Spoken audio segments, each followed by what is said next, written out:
대부분의 프로그램에서는 프로그램이 수행되어지면서 사용을 했던 데이터들을 보조 저장 장치에 저장을 해서 그 데이터를 반영구적으로 보관하기를 원할 것입니다. 따라서 우리가 작성하고 있는 안드로이드 프로그램에서도 사용자가 사용을 했던 데이터들 혹은 프로그램 자체에서 사용되어지는 여러 가지 환경 설정 데이터들을 파일의 형태로 파일 시스템 상에 저장을 해두고 다음번 수행 때 그 내용을 참조할 수 있도록 하는 방법들이 필요하겠죠. 자, 이를 위해서 안드로이드에서는 크게 세 가지 관점에서 살펴볼 수 있는데 그 첫 번째 과정으로 가장 기본적인 자바의 파일 입출력을 이용을 한 방법을 살펴보도록 하겠습니다. 안드로이드 시스템은 기본적으로 리눅스라는 운영체제를 기반으로 해서 그 위에서 동작하는 일종의 가상 머신이다 보니까 파일 관리들을 위한 기본적인 파일 시스템은 리눅스 시스템에서 제공하고 있는 파일 시스템을 기본적으로 채택을 해주고 있습니다. 더불어서 안드로이드 어플리케이션 자체는 자바라는 언어를 통해서 프로그래밍을 하기 때문에 기본적으로 파일 입출력을 처리하기 위한 라이브러리는 자바 API에서 제공되어지는 파일 입출력 관련한 여러 가지 클래스들을 사용을 해주면 되겠어요. 순수 자바에서 사용하는 방법과 거의 똑같은 방법으로 파일 스트림을 얻고 그 파일 스트림을 버퍼링 해주어서 좀 더 효율성 있게 입출력을 하되 사용자가 프로그램 내부에서 사용하고 있는 데이터들을 손쉽게 입출력할 수 있도록 하기 위한 다른 스트림 객체와 이렇게 연결해서 사용하는 형태로 입출력을 해나갈 수 있을 것입니다. 다만 전통적인 자바에서의 파일 입출력과의 차이점이 있다라는 것은 안드로이드 시스템의 보안상 허가받은 위치에만 파일을 생성을 할 수 있다라는 제약이 하나 더 붙어 있습니다. 이를 좀 더 수월하게 처리하기 위해서 안드로이드 시스템에서는 이런 보안 관련한 사항들이 적용되어진 파일 관리 메서드들을 별도로 제공을 해주고 있고 우리는 이 메서드들을 이용을 해서 안드로이드 시스템 내에서 파일을 적절하게 생성을 하고 접근할 수 있도록 해보면 되겠습니다. 현재 안드로이드 프로그래밍에서 파일 시스템은 크게 내부 저장소와 외부 저장소로 나뉘어 볼 수 있어요. 하나의 시스템 내에서 프로그램이 수행되어질 때 실행 중인 프로그램인 프로세스가 탑재되어지는 것은 주기억 장치, 즉 메모리라고 불려지는 부분이 있죠. 자, 그 메모리라는 것은 빠른 접근들을 제공을 하기 위해서 기본적으로 전기적인 신호에 따라 정보를 저장하고 있는 SDRAM과 같은 반도체 메모리를 사용을 하게 되어지는데 이 메모리의 특징은 전기가 차단되어지면 그 정보를 유지할 수 없다라는 한계가 있습니다. 그래서 전원이 차단되어진 이후에도 시스템 내부에서 정보를 유지하기 위해서 대부분의 컴퓨터 시스템에서는 보조기억장치라는 것을 이 주기억장치와 별개로 따로 탑재를 해주게 되어지죠. 현재 안드로이드 시스템의 보조 저장 장치는 다시 내부 저장소와 외부 저장소로 나뉘어지게 되는데 내부 저장소라는 것은 말 그대로 안드로이드 시스템에 내장되어진 보조 기억 장치를 가리키고 외부 저장소라는 것은 일부 안드로이드 시스템에서 이렇게 착탈식으로 교체할 수 있는 SD카드 부분을 가리키게 되어집니다. 최근에는 배터리 교체 같은 것들을 지원하지 않으면서 많은 시스템에서 외부 저장소를 따로 지원하지 않기도 하는데 어찌됐든 간에 내부 저장소도 외부 저장소도 모두 다 보조 저장 장치로서 프로그램 중에서 사용되어지는 각종 정보들을 저장할 수 있는 그런 공간으로 사용이 되어집니다. 다만 내부 저장소라는 것은 시스템 내부에 항상 장착되어 있을 것으로 예상되어지는 저장 공간이다 보니까 언제나 사용 가능하다라는 전제가 있는데 반해서 외부 저장소 같은 경우에는 보통 SD카드 형식으로 제공되어지는 착탈 가능한 이동식 저장 장치라든가 혹은 USB 메모리 같은 것으로 역시 착탈되어지는 저장 장치를 가리키다 보니까 현재 외부 저장소의 장착 여부에 따라 마운트 여부에 따라서 그 외부 저장소를 사용할 수도 있고 사용하지 못할 수도 있다라는 것이죠. 따라서 내부 저장소와 다르게 외부 저장소를 사용을 하기 위해서는 해당하는 외부 저장소인 보조기억 장치를 현재 사용할 수 있는지에 대한 여부들을 확인을 해주는 작업들이 추가되어질 것입니다. 더불어서 내부 저장소와 외부 저장소의 차이점은 기본적으로 내부 저장소는 현재 그 내부 저장소를 입출력하고자 하는 어플리케이션 내부에서만 조작할 수 있는 저장 공간인데 반해서 외부 저장소는 현재 모든 사람, 그러니까 즉 모든 프로그램에서 언제든지 접근할 수 있도록 좀 공개되어진 그런 저장 공간이기도 하다라는 차이점들이 있죠. 그래서 프로그램 내부적으로만 사용되어지는 나름 보안이 유지되어질 필요가 있는 정보들이라면 외부 저장소보다는 내부 저장소에 저장하는 것이 더 맞을 것이고, 사진이나 혹은 음원 파일과 같이 다른 프로그램과 같이 공유해서 사용되어질 일반적인 공유 파일 같은 경우에는 내부 저장소보다는 외부 저장소에 저장하는 것이 더 바람직할 것이에요. 그래서 내부 저장소는 보통 현재 어플리케이션에서 다른 어플리케이션과 어떤 정보를 공유하기를 원치 않는 어떤 파일들을 저장하고자 했을 때, 즉 현재 파일 내에서 사용되어지는 어떤 환경 설정 파일이라든가 혹은 현재 프로그램 내부에서만 사용하도록 제한되어진 어떤 정보들을 저장을 할 때 적합할 것이고, 외부 저장소는 특별히 그런 제한이 필요 없고 혹은 다른 어플리케이션과 공유하거나 심지어 데스크탑 컴퓨터에 연결을 해서 데스크탑 컴퓨터와 안드로이드 시스템 사이에 파일들을 주고받을 목적으로 사용되어질 데이터들을 저장하는 데 더 적합한 저장소가 될 것입니다. 자, 먼저 내부 저장소를 이용한 파일 입출력에 대해서 살펴보도록 하겠습니다. 자, 기본적으로 내부 저장소이거나 외부 저장소이거나 안드로이드 프로그램에서의 파일 입출력은 파일 스트리임을 이용한 전통적인 자바의 파일 입출력을 그대로 사용을 할 것이에요. 다만 내부 저장소를 사용하는 경우에는 보안상의 제약으로 인해서 컨텍스트라는 클래스 객체에서 제공되어지는 현재 파일과 관련한 보안이 적용되어진 파일 관리 메서드를 별도로 제공을 해주고 있어서 그 메서드를 통해서 파일 스트림을 생성을 해주면 된다라는 것입니다. 자, 따라서 현재 우리는 내부 저장소에 파일을 저장을 하기 위해서 오픈 파일 아웃풋이라는 컨텍스트 클래스에서 제공되어지는 메서드를 통해서 지정된 경로에 지정된 이름으로 지정된 모드의 입출력을 수행을 할 수 있는 파일 아웃풋 스트림 객체를 하나 얻어낼 수 있다라는 것이에요. 마찬가지로 컨텍스트 클래스에서 제공되어지는 오픈 파일 인풋이라는 메서드는 지정된 파일로부터 파일을 읽어드리기 위한 파일 인풋 스트림 객체를 얻는 데 사용이 되어질 수 있습니다. 자, 전통적인 자바와 다르게 파일 인풋 스트림 혹은 아웃풋 스트림을 얻는 방법이 살짝 다르다라는 것만 기억을 해두면 되겠어요. 현재 각 메서드에 전달되어지는 오픈하고자 하는 파일에 대한 것은 하나의 문자열로 경로명 없이 파일명만 사용할 수 있고, 이렇게 지정되어진 파일의 저장 위치는 현재 파일 시스템 상에 루트 밑에 데이터 밑에 데이터 밑에 현재 프로그램에 대한 패키지명 밑에 파일즈라는 디렉토리 밑에 이 이름의 파일이 저장이 되어지긴 합니다.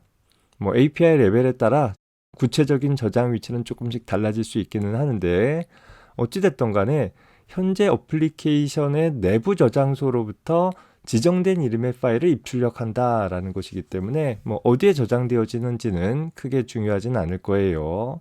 더불어서 현재 내가 이 메서드를 통해 만든 스트림을 통해서 저장한 내용은 오로지 이 메서드를 통해서 얻은 스트림으로부터 읽어드릴 테니까 그 경로가 어디가 됐던 간에 파일 이름만 일치할 수 있다라고 하면 현재 어플리케이션에서만 내가 원하는 이 파일의 내용을 입출력할 수 있게 되는 것입니다. 파일 아웃풋 스트림을 만들 때 두 번째 인자로 사용되어지는 모드라는 것은 현재 파일에 어떻게 접근할 것인지, 출력 스트림을 위한 파일에 어떻게 접근할 것인지에 대한 파일 접근 방법 및 접근 권한을 기술하게 되어지는데, 현재 그 모드라는 값으로 사용되어질 수 있는 대표적인 값은 mode underbar private 이라는 값과 mode underbar append라는 값 중에 하나를 주로 사용을 하게 될 거예요.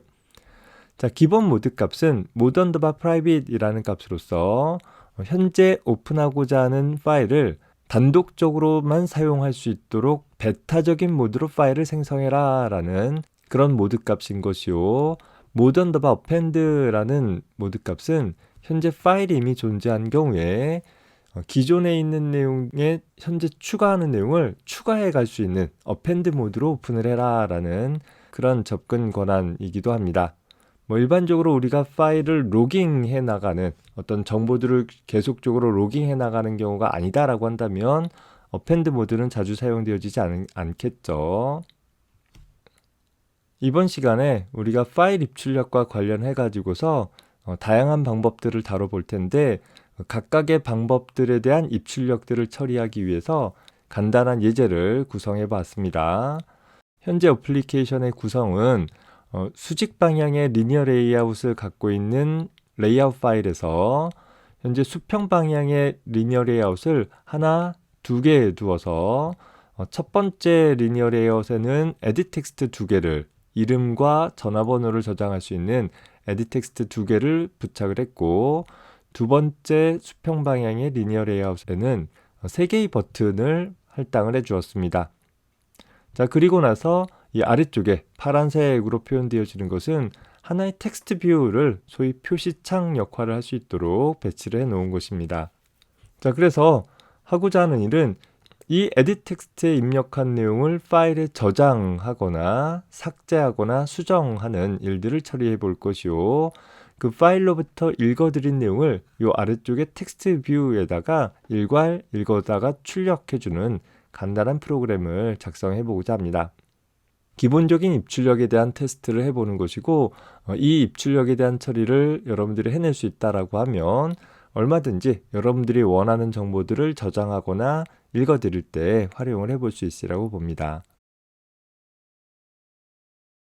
XML 코드를 굳이 보여주지 않아도 상관없겠지만 대략적으로 한번 살펴보면 수직 방향을 갖는 리니어 레이아웃 안에 첫 번째 수평 방향의 리니어 레이아웃을 갖고 있는 뷰 그룹 안에 두 개의 에딧 텍스트를 할당을 해 주었습니다. 각각 edit underbar name, edit underbar phone이라는 아이디를 가지고 있는 두 개의 에딧 텍스트를 추가를 해 주었고 두 번째 수평 방향의 리니어 레이아웃에는 세 개의 버튼을 각각 삽입, 삭제, 수정이라는 일을 처리하기 위해서 b_insert, b_delete, b_update라는 아이디를 갖는 버튼을 추가를 해 주었어요.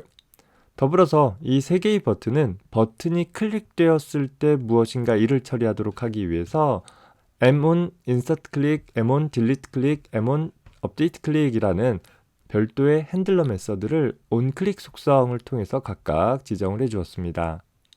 자, 그리고 하단에 텍스트 뷰를 하나 두고 텍스트 뷰 언더바 디스플레이라는 아이디 값을 부여해 주고 적절하게 배경색을 지정을 해 주었습니다. 현재 루트 엘리먼트 입장에서 보면 리니어 레이아웃 두 개와 텍스트 뷰 하나, 이 세 개의 뷰가 수직 방향으로 배치되어져 있는 상태가 되는 것이죠.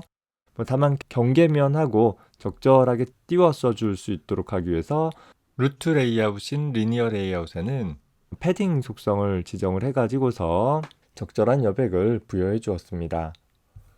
현재 메인 액티비티.자바는 액티비티 언더바 main.xml로부터 전개되어진 내용 이후 현재 전개되어진 내용을 가지고서 버튼 입력에 따라 버튼에 대한 처리를 하기 위한 세 가지 핸들러 메서드들에 대한 몸체를 완성을 해 놓은 것이고 이 상태로 프로그램을 실행을 해주게 되면 다음과 같이 프로그램이 잘 수행되어지는 것을 볼 수 있습니다.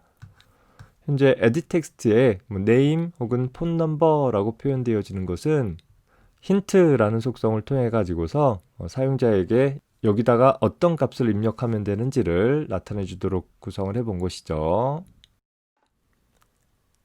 삽입 버튼이 눌려졌을 때 어떤 일을 할 것인가를 먼저 좀 살펴봅시다.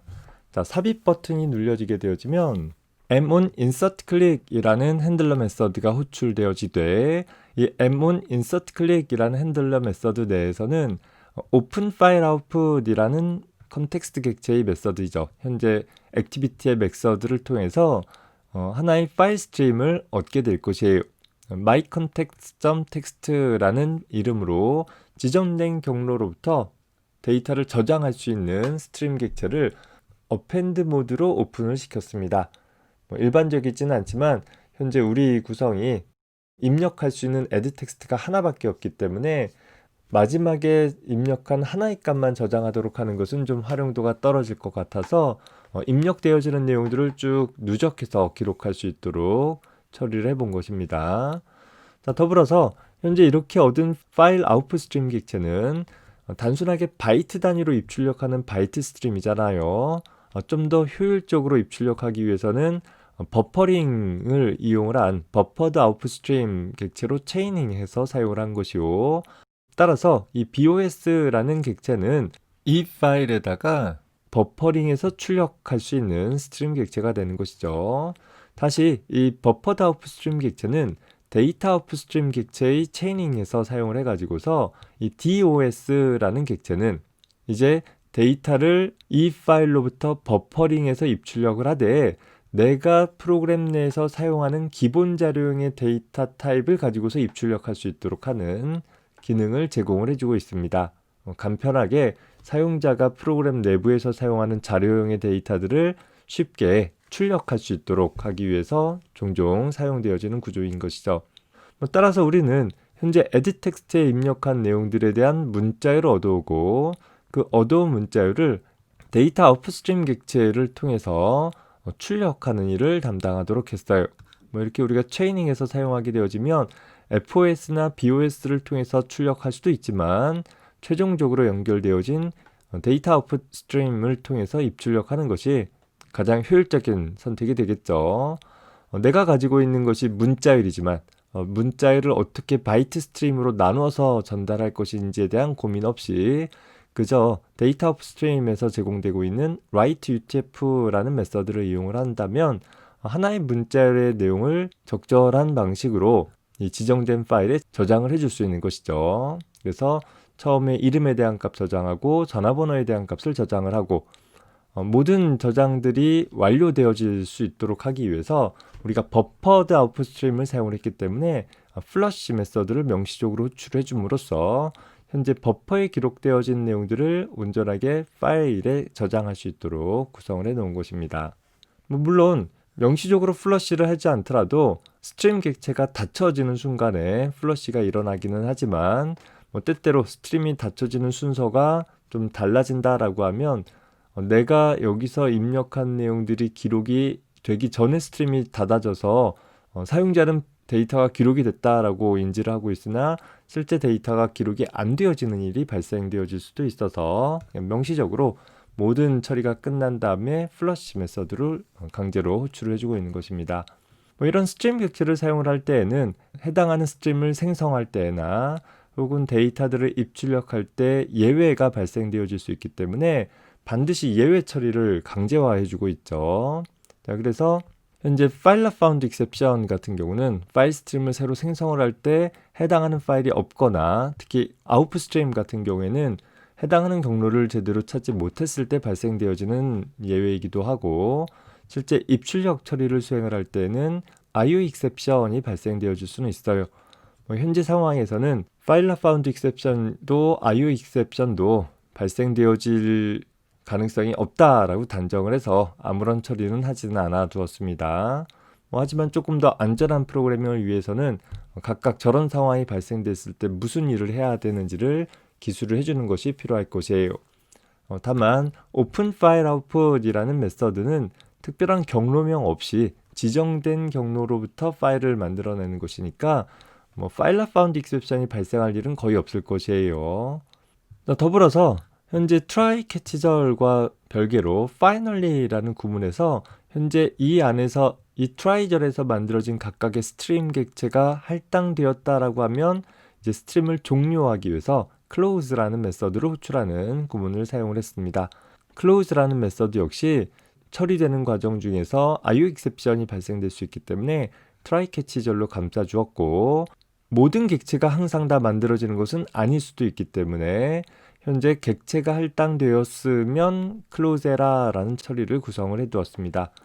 일반적으로 이렇게 스트림들을 체이닝해서 사용을 한다라고 한다면 가장 먼저 만든 스트림 객체를 가장 나중에 닫아주는 방식으로 즉 제일 마지막에 생성되어진 스트림 객체를 제일 먼저 닫아주는 방식으로 클로즈 처리를 해주게 되어지면 여기 플러시 처리를 굳이 해주지 않더라도 적절하게 모든 처리가 잘 이루어지게 될 것입니다. 개념적으로 생각해보면 데이터 오브젝트 스트림은 버퍼드 아웃풋 스트림을 통해서 출력을 해야 할 것이요, 버퍼드 아웃풋 스트림은 파일 아웃풋 스트림을 통해서 실질적으로 파일에 출력을 하게 될 것인데, 만약에 파일 아웃풋 스트림 객체가 먼저 닫혀지게 되면 이 다른 스트림에 남아있는 데이터들이 실제 파일에 기록되어 줄 수 없는 문제가 발생될 수 있겠죠. 자, 그래서 가장 기본적인 스트림을 제일 마지막에 닫는 구조를 갖는다 정도로 기억해 둡시다.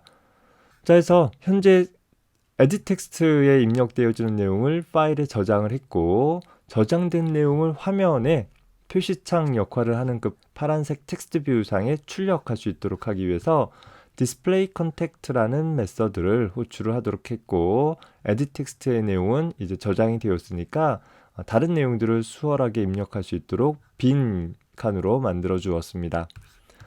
디스플레이 컨택트라는 메서드는 파일 인풋 스트림을 통해서 여기서 저장한 내용을 읽어들여서 출력할 수 있는 형태로 구성을 해 주었습니다. 자, 보면 오픈 파일 인풋이라는 메서드를 통해서 역시 컨텍스트 객체에서 제공하는 메서드이죠. myContext.text라는 얘랑 똑같은 이름을 지정해 주면 되겠고, 역시 지정된 경로로부터 파일을 읽어들여 가지고서 버퍼링하는 입력 스트림을 만들고 데이터 단위로 읽어드릴 수 있는 데이터 인풋 스트림 객체로 만들어서 궁극적으로 우리는 DIS라는 스트림 객체를 사용을 하게 될 거예요. DIS라는 객체로부터 available이라는 메서드를 통해 읽어드릴 내용이 있다라고 한다면 while문이 구동되어져서 현재 DIS 스트림으로부터 우리가 저장하기를 이름과 전화번호를 write UTF, 그러니까 UTF 형식의 문자열로 저장을 했기 때문에 읽어드릴 때 역시 read UTF라는 메서드를 통해서 읽어드리면 하나의 문자열로 저장된 내용들을 읽어드릴 수 있을 거예요. 그리고 그 읽어드린 내용을 하나의 문자열로 구성을 해서 텍스트 뷰에다가 설정하는 일을 수행을 해 주었습니다. 현재 while문은 파일로부터 읽어드릴 내용이 있으면 여러 번 호출이 되어지면서 문자열들이 계속 연결이 되어지는 구조가 되어지는 거죠. 저장할 때에는 한 사람에 대한 정보만 저장했지만 읽어드릴 때에는 현재 우리가 어펜드 모드로 저장을 했기 때문에 파일에 저장되어진 모든 사람에 대한 정보들을 읽어다가 하나의 텍스트 뷰로 구성을 하게 된다라는 것만 봐두기 바랍니다. 역시 인풋 스트림도 마찬가지로 file not found exception, 이 파일이 없을 때 발생할 수 있는 file not found exception이나 혹은 입출력하는 과정 중에서 역시 또 예외가 발생할 수 있기 때문에 try catch절로 예외 처리해 주었고, finally 구문에서 모든 작업이 끝나면 스트림을 닫아주는 처리들을 수행하도록 구성을 했습니다. 여기서는 플러시 하는 일이 필요 없는 것은, 플러시는 출력 버퍼에 남은 내용을 현재 해당하는 파일에 직접 저장하는 일에 사용하는 것이기 때문에 읽어드릴 때에는 굳이 그 과정들이 필요 없을 거예요. 더불어서 클로즈 하는 작업들을 finally 구문 안에다 집어넣은 것은 현재 try 블럭에서 모든 일이 정상적으로 마쳤을 때도 수행되어질 수 있도록 할 것이요, 혹은 이 중간에 뭔가 예외가 발생되어져서 어떤 캐치절이 수행되었을 때, 심지어 이 캐치절은 여기까지 일을 처리하고 리턴 하잖아요. 호출 쪽으로 복귀한단 말이에요. 그 경우라도 반드시 finally 절에 있는 이 구문은 수행을 하고 빠져나가라 라는 것을 강제화하기 위해서 finally 절로 구성을 해둔 것입니다. 자, 이 프로그램을 작성을 해봅시다. 현재 멤버 변수 영역에 두 개의 에딧 텍스트와 텍스트 뷰를 위한 참조 변수를 하나 선언을 해두고 입출력할 파일의 이름을 역시 상수로 하나 정의를 해두었습니다. 자, 그리고 나서 onCreate라는 메서드에서 우리 지난번에 살펴봤듯이 이제 onCreate는 각종 초기화 작업을 수행을 해준다라고 했었죠. 현재 레이아웃 파일로부터 전개를 해주었다라고 한다면 전개되어진 객체들에 대해서 에딧 텍스트 2개와 텍스트 뷰에 대한 참조를 얻어올 수 있도록 구성을 해주었어요. 자, 그리고 나서 단계별로 해봅시다. 저장하기라는 버튼이 눌렸다라고 한다면 현재 on insert click이라는 메서드에서 앞서서 봤던 저장하기와 관련되어진 처리를 수행을 해줘야 되겠죠. 그래서 m1 클릭이라는 메서드 안에서 스트림을 오픈 파일 아웃풋이라는 메서드를 통해서 파일 아웃풋 스트림 객체 생성하고 텍스트 뷰 값을 읽어다가 출력해주는 처리를 수행을 해보았습니다. 자, 그리고 아래쪽에 edit 텍스트의 값은 다시 비워지도록 했고 디스플레이 컨택트라는 메서드를 통해서 텍스트 뷰 상에 파일에 저장된 내용을 읽어다가 출력할 수 있도록 구성을 해보았었죠. 앞선 영상에서 봤던 내용을 그대로 적용을 해주면 될 텐데, 자, 우리는 아래쪽에다가 프라이빗 영역에다가 디스플레이 컨택트라는 메서드를 하나 두었어요. 어차피 이 메서드는 현재 액티비티 내부에서만 사용할 것이니까 굳이 외부에 보여줄 필요는 없겠죠. 그래서 프라이빗 도메인에다 두었고 파일 입력 스트림을 통해서 지정된 파일로부터 파일의 내용을 반복적으로 읽어드려서 하나의 문자열로 쭉 연결을 하고 그 내용을 텍스트 뷰에다가 설정할 수 있도록 구성을 해보았습니다. 그리고 파일 종료 처리를 담당을 한 것이죠. 자, 현재 이 디스플레이 컨택트라는 메서드는 하나의 새로운 내용이 삽입되어진 경우에만 출력이 되어지는 형태로 구성이 되어 있죠. 다만 좀 더 유연한 처리를 하기 위해서 onCreate에서 우리가 프로그램을 제일 처음에 수행했다라고 하면 이전에 저장되었던 내용을 같이 출력할 수 있도록 하기 위해서 여기에다가도 디스플레이 컨택트라는 메서드에 대한 호출을 추가를 해봅시다. 더불어서 삭제에 대한 처리 한번 해볼까요? 현재 우리가 저장된 내용은 특정 항목만 삭제하기에는 좀 과정은 복잡하지만 그다지 우리에게는 도움되어지는 내용들은 별로 없을 것 같아서 현재 이 삭제에 대한 처리는 파일 자체를 삭제해 버릴 수 있도록 한번 구성을 해봅시다. 현재 delete file이라는 메서드를 통해 가지고서 지정된 파일을 삭제하는 처리를 수행을 하도록 구성을 했고 그 결과를 텍스트 뷰 상에다가 출력할 수 있도록 나타내 보았습니다. 수정 같은 경우는 역시 특정 항목만 수정하는 것인데 현재 과정에서는 현재 파일로부터 데이터를 모두 읽어드려서 단순히 텍스트 뷰에다가 설정을 한 것이기 때문에 텍스트 뷰에 있는 값들을 찾아 수정을 하고 그 내용을 다시 파일에다 저장을 해주는 처리를 해주면 되긴 할 것입니다. 이렇게 작성되어진 전체 프로그램을 한번 실행을 해보면, 자, 현재 이름을 입력하는 경우에 찬수라고 하고 전화번호는 1234라고 했을 때 현재 추가하기 눌러주게 되면 파일로부터 읽어드린 내용을 텍스트 뷰 상에 언제든지 프로그램이 다시 구동되었다 하더라도 읽어서 출력해 줄 수 있는 것이에요. 자, 두 번째 홍이라고 해볼까요? 홍이라는 사람은 전화번호가 9876이다 라고 해주면 역시 insert 해주게 되면 현재 기존의 파일에는 찬수에 대한 연락처가 남아있는 상태로 현재 입력한 홍이라는 정보가 덧붙여지는 append 모드로 추가되어지는 상태가 되는 것이죠. 그리고 그 내용을 모두 다 읽어서 텍스트 뷰에다가 한 번에 설정하고 있는 상황이 되는 것입니다. 자, 만약에 내가 파일을 삭제하겠다, delete 버튼 눌러주게 되어지면 삭제가 성공적으로 끝났다라고 출력이 될 것이고 이 상황에서 다시 재구동을 해봅시다. 프로그램을 다시 수행을 했을 때 파일로부터 읽어드린 내용은 아무것도 없는 것을 확인해 볼 수 있습니다.